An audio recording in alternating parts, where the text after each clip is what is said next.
Vamos a decirlo juntos. Vi volar por el medio del cielo a otro ángel que tenía el evangelio eterno para predicarlo a los moradores de la tierra, a toda nación, tribu, lengua y pueblo. Palabra de Dios. Antes de empezar, yo quiero leer una cita de la sierva de Dios que está en la página 63. Y cuando yo estudié esta cita, pues de ahí entonces digo, esto es lo que vamos a predicar, esto es lo que el Señor quiere que predique. Dice aquí, son muchas de las preciosas verdades que contiene la palabra de Dios, pero la verdad presente es lo que el rebaño necesita. Por eso vamos a predicar Apocalipsis 14, el último mensaje, porque realmente es un mensaje que tiene que ver con el destino del mundo y con el destino de la iglesia también, porque ese mensaje ha de dividir la iglesia en dos grupos y también al mundo ha de dividir en dos grupos, entre el trigo y la cizaña, entre la mies y las uvas. Así que vamos entonces a la Biblia, Apocalipsis capítulo 14 y el verso, vamos a leer desde el 1.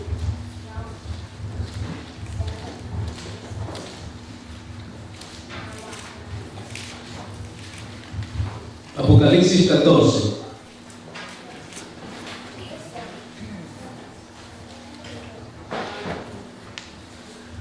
Dice la palabra de Dios en Apocalipsis 14, el verso 1. Después de esto miré y el Cordero estaba en pie sobre el monte Sión, y con él 144,000 que tenían el nombre de él y el de su padre escrito en su frente. Y oí una voz del cielo como estruendo de muchas aguas y como sonido de gran trueno, y la voz que oía era como de arpistas que tocaban sus arpas y cantaban un cántico nuevo delante del trono y delante de los 4 seres vivientes y de los ancianos, y nadie podía aprender el cántico sino aquellos 144,000 que fueron redimidos dentro de la tierra. Estos son los que no se han contaminado con mujeres, pues son vírgenes. Estos son los que siguen al Cordero por donde quiera que va. Estos fueron redimidos de entre los hombres como primicias para Dios y para su trono, y en sus bocas no fue hallada mentira, pues son sin mancha delante del trono de Dios. Cuando nosotros empezamos aquí, nosotros vemos de que la Biblia presenta un grupo delante del trono de Dios, adorando a Dios, que consiguieron la victoria y están con Cristo en el cielo reinando. Pero después vuelve para atrás y vamos entonces a Apocalipsis 6. La Biblia empieza a narrando el grupo que está en el cielo, pero luego dice, ¿ustedes quieren saber cómo ellos llegaron al cielo? ¿Cómo es que están allá? Pues se predicó un mensaje, ellos escucharon ese mensaje, fueron limpiados y emblanquecidos por la sangre del Cordero y están allá morando con Cristo. Ahora, en el capítulo 6 dice, vi volar por el medio del cielo a otro ángel que tenía el evangelio eterno. La palabra ángel, todos nosotros sabemos que significa mensajero. Ahora, por en medio del cielo, año 1988, aproximadamente, tal vez tenía unos 12 años. Tal vez nuestros países pues no han gozado de la tecnología como aquí en esta nación, donde pues nos han dado refugio y hemos venido aquí y ha sido una bendición para muchos de nosotros. Pero en aquel año, me recuerdo en mi niñez, pasó uno de los aviones que nunca en mi pueblo se había visto. Y ese avión son de los que dejan las columnas de humo, él va y deja Nunca en mi país donde yo vivía se había visto eso. Y cuando pasó aquel avión, iba dejando aquella estela de humo, sí. La gente quedó asombrada y la gente asustada y espantada. ¿Y qué será lo que está pasando? ¿Y qué significa eso? Porque nunca se había visto eso. Ahora, aquí está hablando que el Evangelio eterno circula por en medio de los aires. Aquí está hablando que todo el mundo tendrá la oportunidad de escuchar este mensaje. Y dice, por en medio del cielo otro ángel que tenía el Evangelio eterno, para predicar a los moradores de la tierra, a todas naciones, tribu, lengua y pueblo. Los pueblos, los países y los continentes están divididos en algunos. Por ejemplo, se estaba dando la lectura del 13º sábado del misionero y se hablaba de Namibia, del Madagascar, que algunos de ellos tienen su dialecto, la Biblia ha sido traducida a ellos. Entonces aquí está hablando de que todas las personas que están agrupadas en personas que tal vez su idioma que hablan no es conocido como un idioma, sino como un dialecto, tendrán la oportunidad de escuchar. Y dice también a lenguas, las personas que hablan diferentes idiomas, y también las naciones. O sea, es un mensaje universal. Ahora, ¿por qué? Porque antes la Biblia dice que el Señor no hará nada sin que antes le revele a sus siervos, los profetas, lo que Dios ha de hacer. Y Dios ha levantado a la iglesia adventista del séptimo día, 1844, donde la vara profética señalaba el último levantamiento de los últimos representantes de Dios, de los cuales Dios le iba a dar la luz que jamás se le ha dado a otra iglesia. Y como iglesia nosotros hemos sido depositarios de toda esa verdad y tenemos un enorme privilegio, pero también una enorme responsabilidad, porque nosotros hemos sido elegidos para dar esta última amonestación al mundo, porque nadie está predicando este mensaje, porque no ha sido dado a ellos, sino que ha sido dado exclusivamente ¿a quién? A nosotros, porque Dios nos ha puesto como los centinelas. Ahora, diciendo temer a Dios y darle gloria, porque la hora de su juicio ha llegado. Eclesiastés capítulo 12 del verso 13 al 14 dice: porque Dios traerá toda obra a juicio, sea encubierta o encubierta. Y dice Dios traerá. Pero ahora cuando estamos leyendo Apocalipsis no usa ese término, sino dice la hora de su juicio ha llegado. 1844 se empezó a predicar este mensaje de la venida de Cristo. Porque nosotros como iglesia, la iglesia surgió del estudio de las profecías con el acontecimiento que tenía que ver con la obra del juicio que Dios iba a empezar en el santuario celestial. Y la culminación del plan de salvación que tiene que ver con la última faceta en el lugar santísimo. La hora de su juicio ha llegado.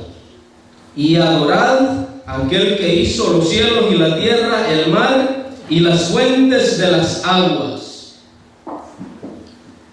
Aquí se nos hace un llamado de que debemos adorar al Dios como el Dios creador, el Dios que hizo los cielos y la tierra, el Dios benefactor de la raza humana, que se preocupa por la alimentación de los seres humanos, de las aves, y todos en el libro de Salmos dice que tú les das su alimento a su tiempo. La Biblia habla que todos nosotros dependemos del Dios creador, y aquí está hablando y haciendo un llamado a adorar al Dios creador.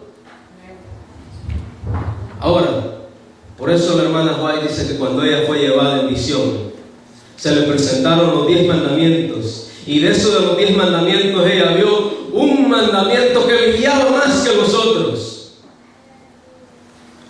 Y es el mandamiento ¿de cuál? Del sábado, porque el sábado identifica a Dios como el Dios creador de los cielos y de la tierra. Entonces este último mensaje tiene que ver con esa verdad.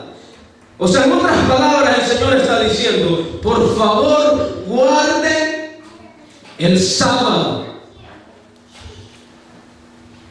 Porque el sábado tiene que ver con la adoración. Y en Isaías capítulo verso 66 y el verso 21, donde dice que será de mes en mes y de sábado en sábado, que vendrán todos a adorarme delante de mí. El sábado para adorar. Ahora, dice aquí que el sábado identifica a Dios como el Dios creador. Y luego, en esto no vamos a abundar porque si no, no es parte del tema. Dice, y otro ángel le siguió diciendo: ha caído Babilonia, la gran ciudad, porque ha hecho beber a todas las naciones del vino del furor de su fornicación. Ahora, en el capítulo 11 del libro de Génesis se nos habla de la historia de Nimrod, que el Nimrod fundó una ciudad y trataba de hacer un edificio, una estructura cuya cúspide llegara ¿hasta dónde? Hasta el cielo. Allí empezó la obra de Satanás, donde Satanás estaba levantando una ciudad en oposición a Dios, en contra del gobierno de Dios. La Biblia habla de Jerusalén, la ciudad amada de Dios.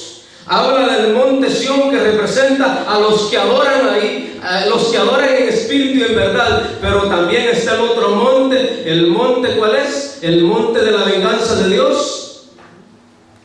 El monte Perezín, donde habla de que la ira de Dios va a ser su extraña obra. Ahora, Babilonia, nosotros conocemos la historia. Dios no permitió esos planes en ese momento. La Biblia habla de que Dios confundió sus lenguas y ellos dejaron de construir esa torre que estaban construyendo. Pero más adelante la Biblia habla de que vino el rey Nabucodonosor y entonces estableció a Babilonia, donde Babilonia ha sido la cuna y el asiento de Satanás para engañar a las naciones.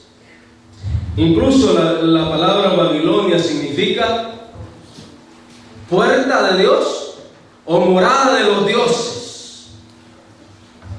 Entonces, pero ahora nosotros vemos de que Dios usó a Ciro, su ungido, donde a través de Ciro llevó libertad a los hijos que iban sido llevados a Babilonia cautivos.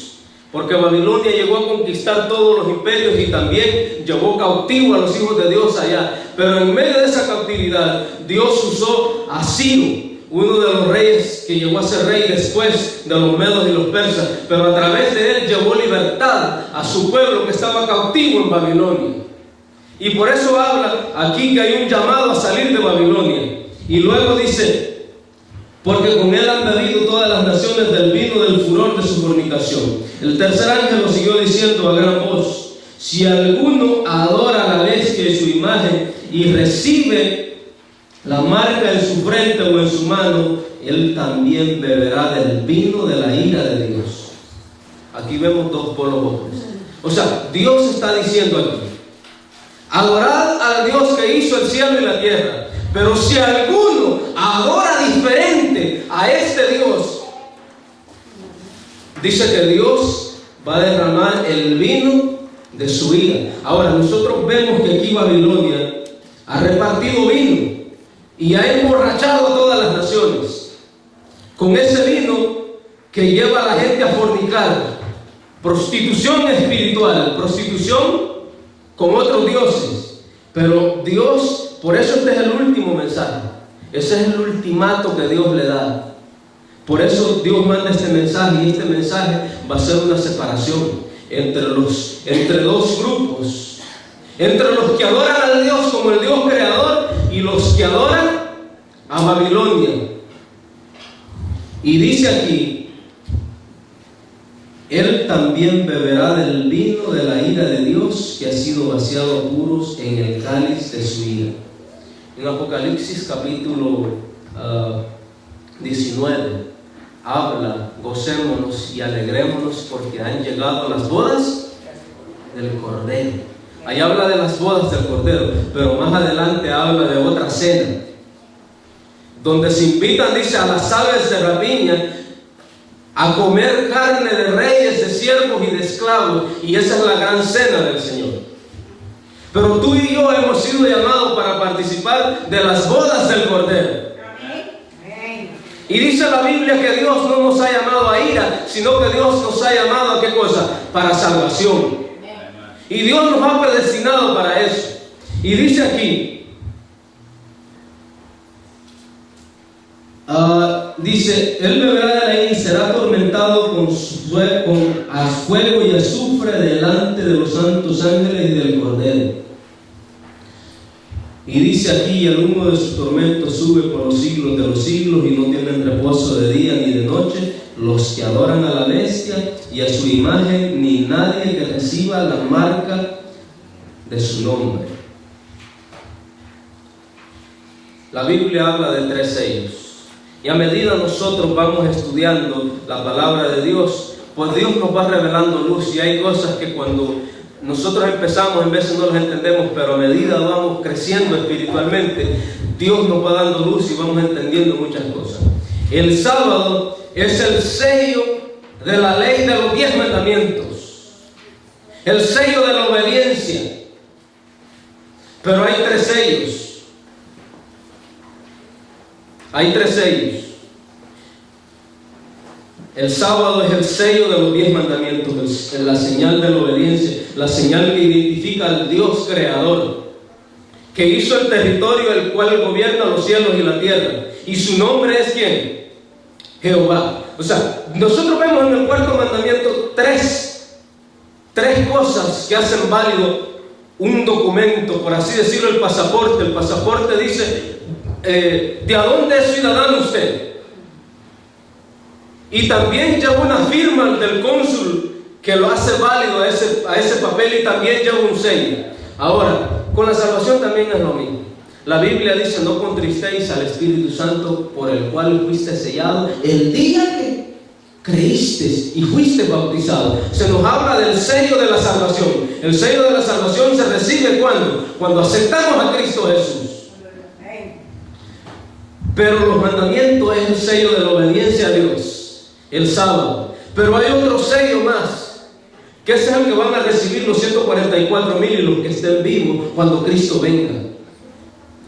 Y en Apocalipsis 7, por falta de tiempo no vamos a ir allá, pero la Biblia dice: y vi otro ángel salir de donde sale el sol, y dijo: no hagas daño a la tierra, ni a los árboles, ni a los habitantes, hasta que hayamos sellado a los hijos de Dios. Ahí se está hablando de un sello de protección. El sello de la salvación cuando creímos, pero a través somos justificados, vivimos en obediencia a Dios. El sello de la obediencia con los mandamientos de Dios. Y por último, los que vamos a pasar por el tiempo de tribulación, viene el sello de la protección. Aunque Dios ya no estará mediando en el santuario celestial, porque su obra habrá concluido, pero habrá protección para sus hijos fieles, que le han sido fieles a Dios. La Biblia dice aquí, vamos a continuar en el capítulo 14, el verso 12. Aquí está la paciencia de los santos, los que guardan los mandamientos de Dios y tienen la fe de Jesús. Dios presenta aquí un grupo victorioso, y como característica ese grupo tiene que guarda los mandamientos de Dios, no para ser salvos, sino porque Cristo ya nos hizo salvos a través de la sangre de Cristo Jesús. Que los mandamientos los guardamos como un resultado de su amor, pero no para ser salvos. Aquí hay un grupo que está siendo presentado como victorioso, y como una de las características que guardan los mandamientos de Dios, y aparte de eso tienen ¿qué cosa? La fe de Jesús. Hay mucha gente hoy día, si usted va afuera y le pregunta: ¿usted tiene fe en Jesús? Claro que sí. Ahora todo el mundo es cristiano.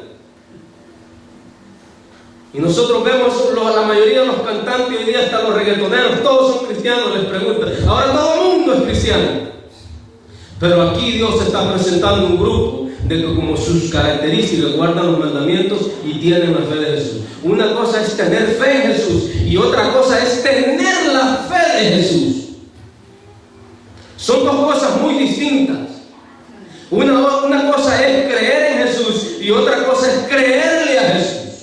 Son dos cosas muy distintas. Tener la fe de Jesús, esa fue la fe que nuestro Señor, cuando vino aquí y vivió en esta tierra, a través de esa fe que Él tuvo, pudo vencer el pecado. Y los hijos de Dios también, esa es la misma fe que deben de tener. Así como Cristo dijo: ejemplo os he dado para que como yo hice, vosotros también sed santo, porque mi Padre es santo, y sed perfecto también como vuestro Padre es perfecto. Y en 1 de Juan dice que todo aquel que tiene esta esperanza se purifica como Él es, ¿qué?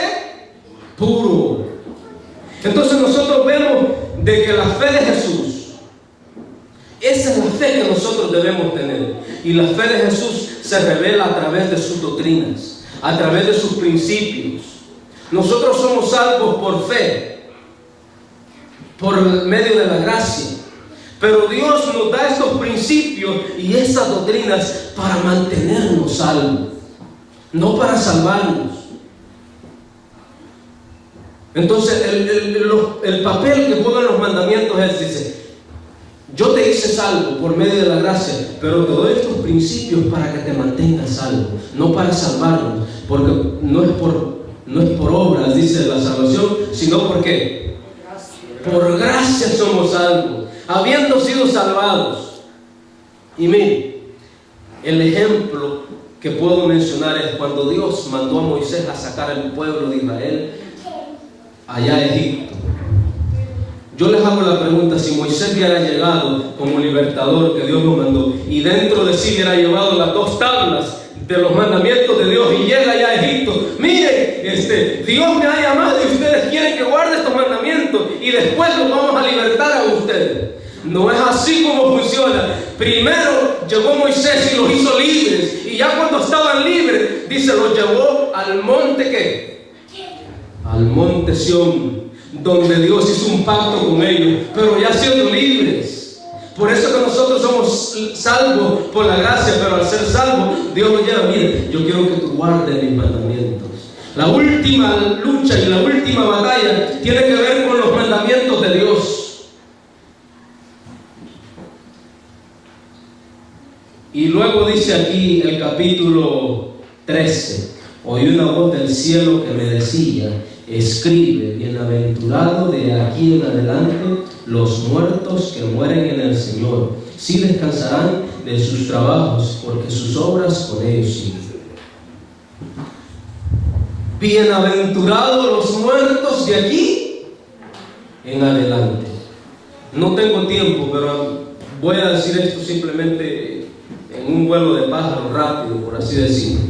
Pero la sierva de Dios, en el libro primero escrito, ella dice que nosotros que vivimos después de 1844 y que hemos aceptado todas estas verdades que Dios nos ha dado y nos ha dado esta hermosa responsabilidad, dice de que la mayoría que seamos salvados, y si por ende de alguna cosa de la vida nosotros llegamos a fallecer, Dios en la resurrección especial va a levantar.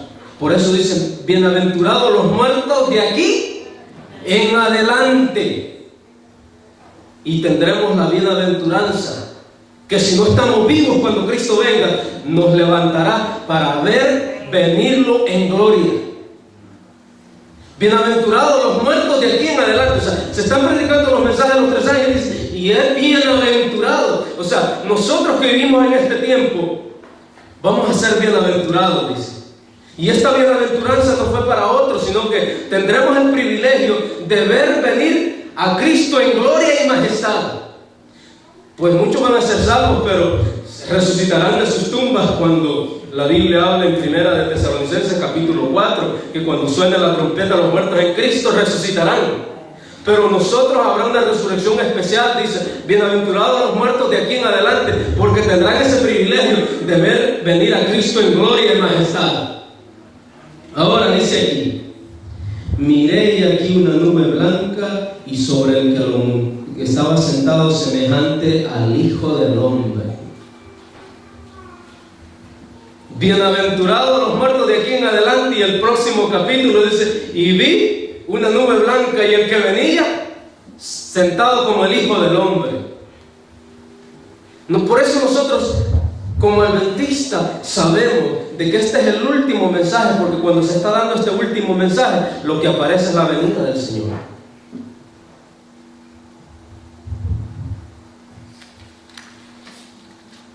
Dice aquí la sierva de Dios en el libro La voz y su educación y su uso correcto, en la página 360, dice, el mensaje de los 3 ángeles, la verdad presente, el mensaje especial dado a un mundo, aún el mensaje del tercer ángel abarca un campo amplio que contiene tesoros celestiales. No tiene excusa el que diga: ya no tengo nada que hacer con estos mensajes especiales, yo predicaré a Cristo. Nadie puede predicar a Cristo y presentar la verdad como es en Cristo Jesús. La verdad presente han de ir delante del pueblo de Dios en el tiempo presente. Este es uno de los mensajes que más se debe predicar, porque este es el mensaje que va a traer una separación, va a preparar al pueblo de Dios para tener ese encuentro con Dios, y también va a madurar a los impíos para la destrucción. Va a madurar entre los hijos de Dios un carácter que será el carácter de los salvados, y también va a madurar a los impíos para un carácter para recibir el castigo y la ira de Dios. Este mensaje va a ser una separación. Ahora, dice aquí: como el Hijo del Hombre, que tenía en su mano una corona de oro y en su mano una voz aguda. Y del templo salió otro ángel clamando a gran voz, que estaba sentado junto a la nube, y dice: mete tu voz y ciega, porque la hora de cegar ha llegado, pues la mies de la tierra está madura. Nosotros vemos que el Señor aquí viene como un cosechador de la cosecha. El pueblo de Dios habrá terminado la obra, el pueblo de Dios habrá perfeccionado su carácter mediante una relación estrecha con Dios. Habrán llegado a reflejar el carácter de Cristo. Y esa es la ley de la vida, que lo que tú contemplas, eso tú llegas a hacer. Esa es la ley de la vida. Si nosotros estamos mirando para el mundo, vamos a terminar hablando como el mundo, escuchando la música que el mundo escucha, teniendo la visión igual que el mundo tiene esa visión. Pero a medida del contemplamiento vamos siendo transformados de gloria en gloria, porque la vida es así. Como padre puedo decirle de que los niños, cuando van empezando a hablar, empiezan ellos a imitar todo lo que tú dices. Y nosotros como hijos de Dios también. Es más, el ídolo de sus hijos, ¿quiénes son? Los padres. Sus padres. Porque esa es la persona a quien le está más cerca y a quien contempla. Y él ve al padre como su máxima expresión del carácter, y él quiere ser igual a él. Entonces nosotros como hijos de Dios, a medida que contemplamos a Dios, imperceptiblemente vamos siendo transformados de gloria en gloria.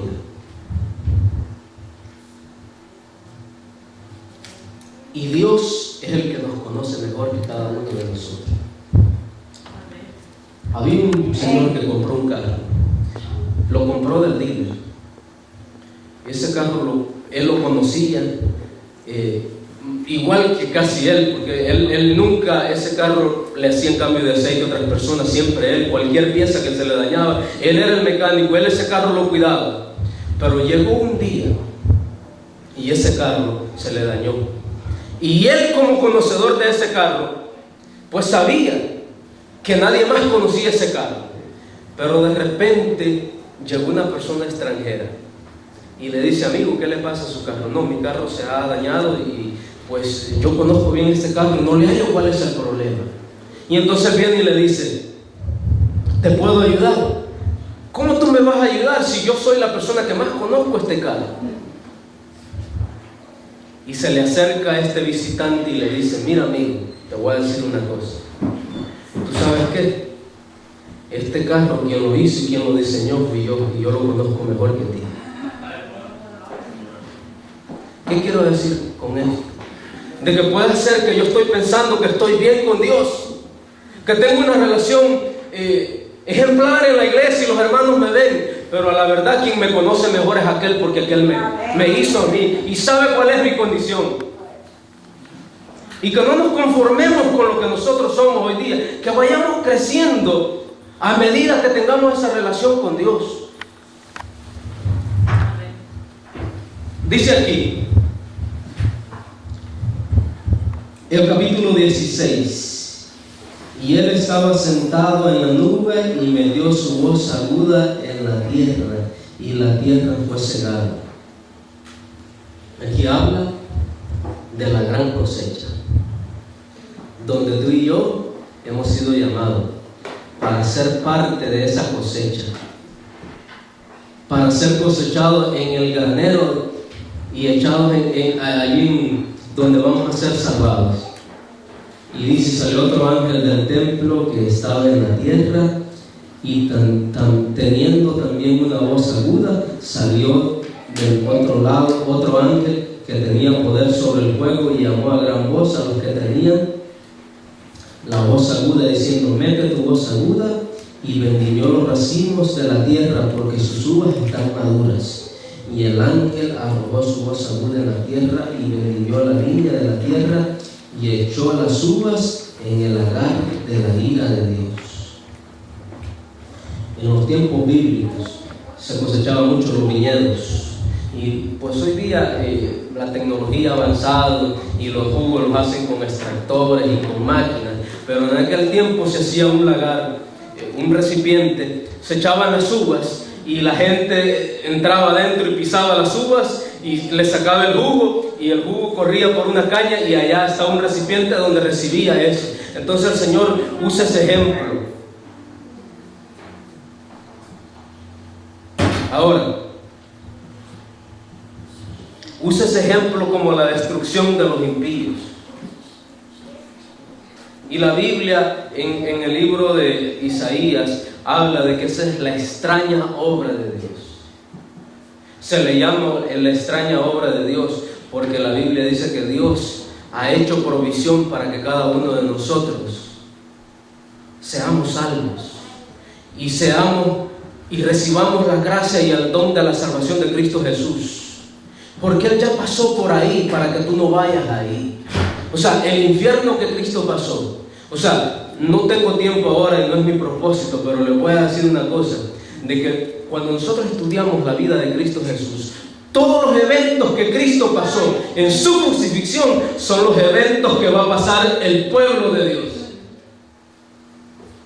¿Sabían eso? Él fue llevado injustamente, no había hecho nada. El pueblo de Dios será llevado a la cárcel injustamente.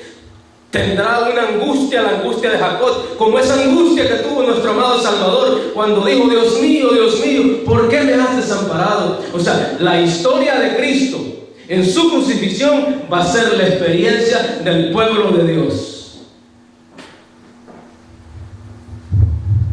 Entonces nosotros, Dios nos ha llamado no para ira, sino para recibir la benevolencia de nuestro Dios. Y luego dice: y fue pisado el lagar fuera de la ciudad, y del lagar salió sangre hasta los frenos de los caballos por 1600 estadios. Aquí se está hablando de la destrucción de los impíos. Dice aquí: en el pueblo de Israel siempre estuvo constantes guerras con las naciones circunvecinas que lo rodeaban. Y entonces el pueblo de Israel siempre tenía una torre construida alta donde ponía los centinelas, y cuando venían los enemigos a invadirlos, le avisaban al pueblo. Incluso la Biblia habla que había una trompeta, y esa trompeta era sonada y el pueblo se preparaba porque venían los enemigos. Ahora, Dios hoy día también a nosotros como iglesia nos ha llamado, y nos ha llamado como centinelas, y nos ha puesto la última advertencia en medio de nosotros para dar a un mundo que perece. Y dice ahí: muchos de los que han sido colocados sobre las murallas de Sión para observar con ojo de águila la inminencia del peligro, que elevan la voz y amonestación, ellos mismos están durmiendo, que debieran ser más activos y vigilantes. En esta hora de peligro están descuidando su deber y trayendo sobre sí la sangre de muchas almas. Aquí habla la sierva de Dios que muchos estamos durmiendo y no nos damos cuenta.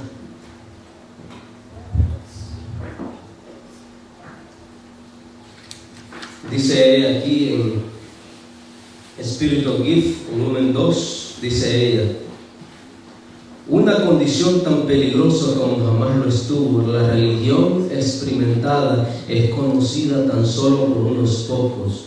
El zarandeo ha de venir muy pronto para purificar a la iglesia. La religión verdadera dice que es experimentada por unos pocos. La voluntad de Dios es que cada uno de nosotros tengamos una relación estrecha con Dios. Pero nosotros a veces nos damos cuenta, y yo estoy trabajando con los jóvenes, y una de las cosas que nosotros nos damos cuenta como director de jóvenes, me he dado cuenta, no sé en esta iglesia, pero en cada iglesia nosotros nos damos cuenta de la condición de la iglesia, es que cuando en la sociedad de jóvenes se hacen preguntas bíblicas, nosotros vemos de que 2, 3, 4, 5 hermanos son los que contestan, y la mayoría de los hermanos, nadie sabe. Y en veces preguntas tan sencillas, hermano, pero ahí nos damos cuenta cuán estudiosa está siendo la iglesia. Hermanos, estamos viviendo en tiempos donde en veces muchos de nosotros estamos gastando tiempo en otras cosas, pero no conociendo el tiempo en que estamos viviendo y haciendo una preparación para el tiempo que viene. Ahora, la preparación tiene que ser en el conocimiento de conocer los eventos, porque ni tú ni yo, quien nos va a proteger es Dios. O sea, ninguna protección, algo que yo haga me va a proteger, porque Dios es el protector de su pueblo y Él peleará por su pueblo, por cada uno de nosotros. Pero nosotros debemos estar conociendo el tiempo, haciendo una entrega, levantándonos temprano, estudiando su palabra. Pero en vez de mucha gente, por ejemplo, voy a decir algo, conoce más de cuál es el jugador más famoso en este tiempo, pero en veces ni el rey de la Biblia, algunos reyes saben el nombre, pero de los jugadores ya se sabe hasta cuánto ganan. Y vamos con los niños también, porque nosotros como padres cometemos ese error. Los niños conocen más de Hannah Montana, Hello Kitty y de todos esos niños que de la historia de Cristo Jesús cuando nació. Y vamos con los ya mayores. Se dan cuenta en veces cómo van los juegos y quién va a clasificar y quién está aquí. Pero en veces de la lección de escuela sabática viene Blanquita aquí a la iglesia, no se ha estudiado nada. Pero en veces si nos preguntan cómo va el Barcelona y cuántos puntos le lleva a otro equipo, bien se sabe.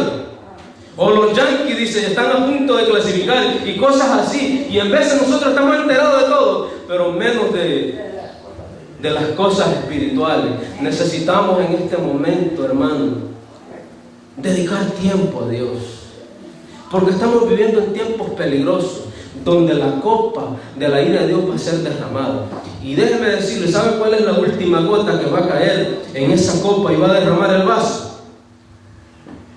La sierva de Dios dice cuál es la última gota que va a caer en el vaso y va a derramar la ira de Dios: la ley dominical. Nosotros vivimos en este país,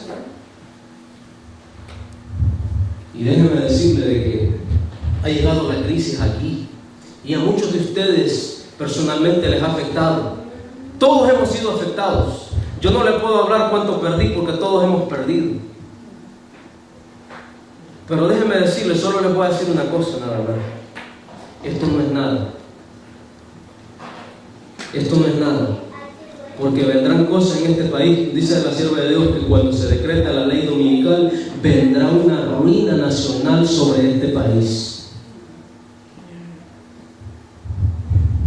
Han pasado 12 años de este nuevo siglo, y en 12 años han muerto 600,000 personas por causa de terremotos. En 12 años, más de 500,000 de personas han sido muertas por catástrofes naturales.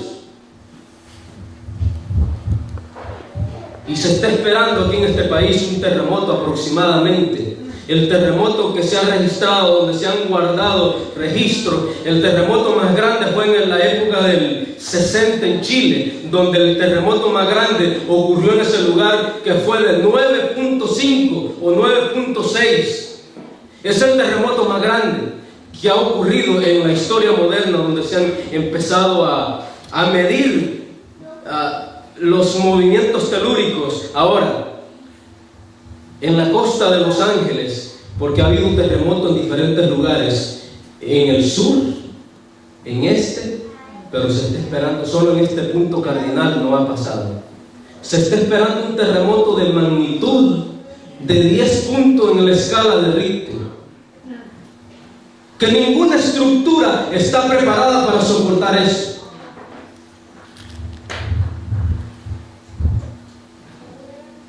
Y déjeme decirle de que diariamente la tierra está temblando. Simplemente hay terremotos. Aquí en Long Island hace como 5 meses hubo un terremoto, pero que apenas se sintió. Todos los días hay terremotos, pero 2.1, 3.1, que apenas son imperceptibles. Pero todas estas cosas nos están diciendo, porque la Biblia habla que habrá un terremoto que demarcará el juicio de los vivos. La Biblia en Apocalipsis habla de 4 terremotos. Habla del terremoto que ocurrió para empezar el tiempo del fin. El terremoto de Lisboa, ahí delineó el tiempo del fin, pero hay otro terremoto que demarca el tiempo de la obra, que el juicio empieza, el juicio de los vivos. Y hay otro terremoto, por ejemplo, vamos a buscar el capítulo 16, verso 16, verso 19.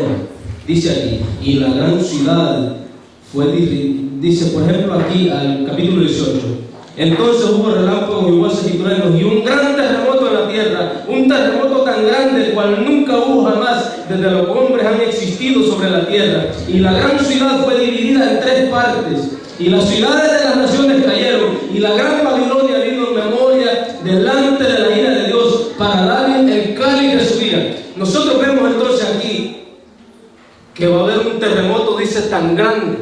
Las ciudades de las naciones van a ¿qué? Mira, hermano, antes los geólogos, los que estudiaban el subsuelo y las plaquetas telúricas que hay debajo de la tierra, decían que era muy improbable de que hubiera un terremoto de escala universal, porque las plaquetas que hay, por ejemplo, está una, la falla de San Andrés en este lado, hay otras que están en Sudamérica y están en diferentes posiciones. Pero hoy día los geólogos han descubierto que en el subsuelo, en las profundidades de la tierra, las plaquetas telúricas están unidas, y que un terremoto de una magnitud grande puede afectar no solo a un continente, sino a todo.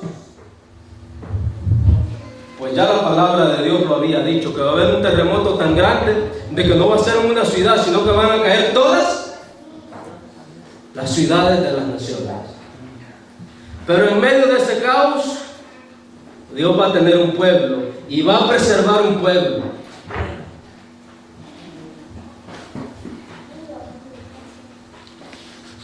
Dice aquí la sierva de Dios, Testimonios, tomo 5, la responsabilidad de los atalayas de hoy es mayor que en los días de los profetas, como nuestra luz es más clara y nuestro privilegio y oportunidades mayores que en sus días, es nuestro deber y privilegio y oportunidades mayores, dice, amonestar y enseñar a todo hombre con toda humildad.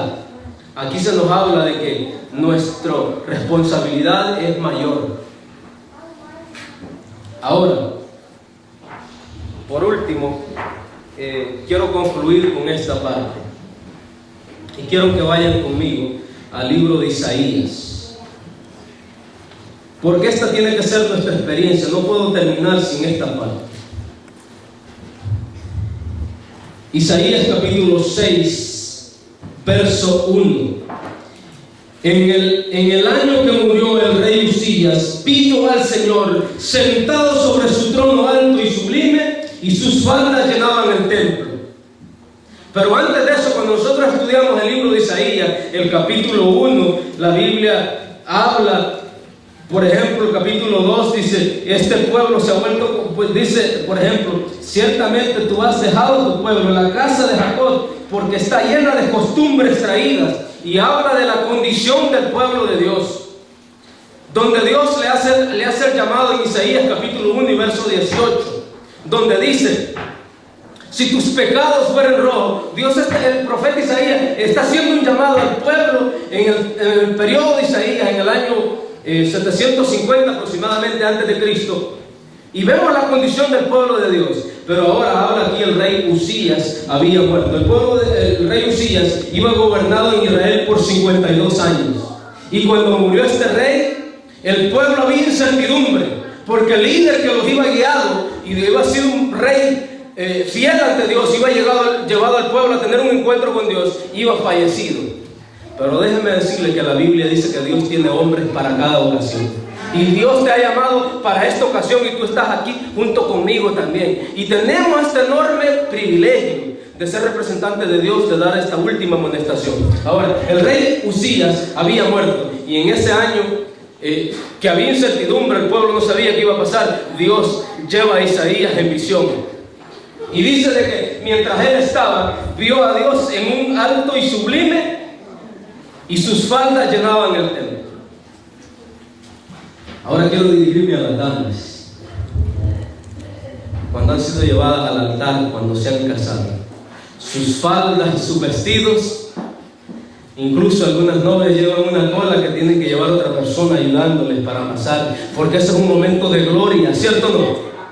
Es el periodo de gloria para la dama, porque en ese momento va a hacer un pacto con el que va a ser su esposo por el resto de su vida, y ese es el momento de gloria.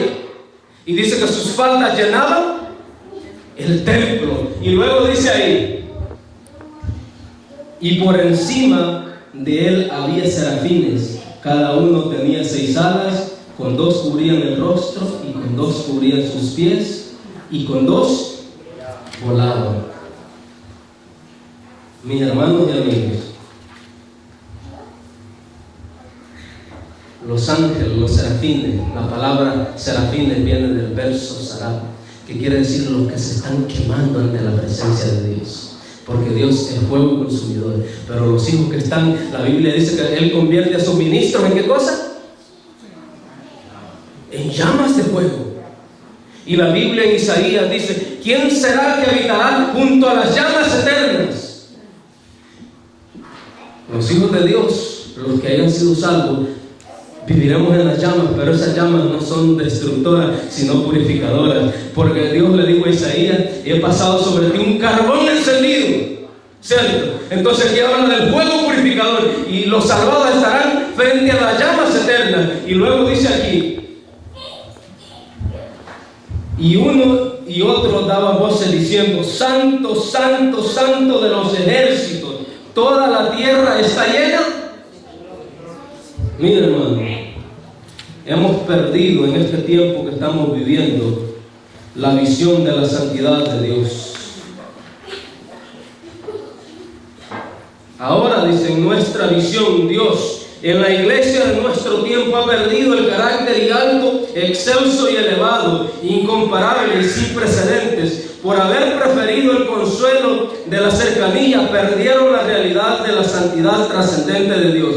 Nuestra generación disfruta de una gracia barata y una santificación superficial, porque se ha alejado del cuadro bíblico de la santidad de Dios. Miren, hermano, los serafines estaban en la presencia de Dios, que nunca han pecado, que se mantienen ahí fieles, leales a Dios, hasta para ver el rostro de Dios se cubrían, porque entienden cuál es la santidad de Dios. Y el único nombre que ellos, Jehová, Jehová, Santo, tu gloria, toda la tierra está llena de tu gloria.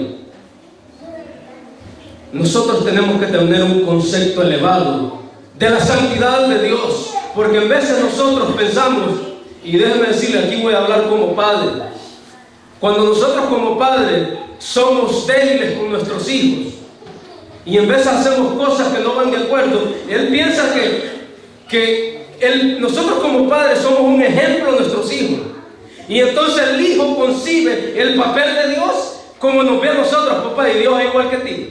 ¿Le ha hecho esa pregunta a su hijo? Sí, porque los hijos piensan de que Dios es igual que uno porque uno es el padre de ellos, y entonces ellos piensan, papá, Dios es igual a ti también.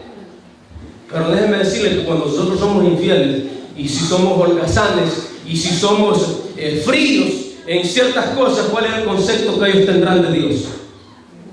El ejemplo que nosotros le damos. Ese es el concepto que ellos van a tener de Dios. Y por último,